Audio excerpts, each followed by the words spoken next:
নৰেন্দ্ৰ মোদীৰ অতি ঘনিষ্ঠ মুছলমান বন্ধু আছিল আব্বাছ। নৰেন্দ্ৰ মোদীৰ ঘৰতেই ডাঙৰ দীঘল হোৱা আব্বাছৰ বিষয়ে জানেনে আপুনি?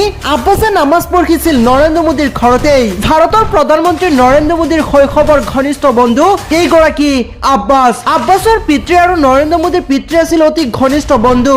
আব্বাছৰ পিতৃৰ মৃত্যুৰ পাছত নৰেন্দ্ৰ মোদীৰ পিতৃয়ে নিজ ঘৰতে লৈ আহিছিল আব্বাছক লালন পালন কৰিছিল।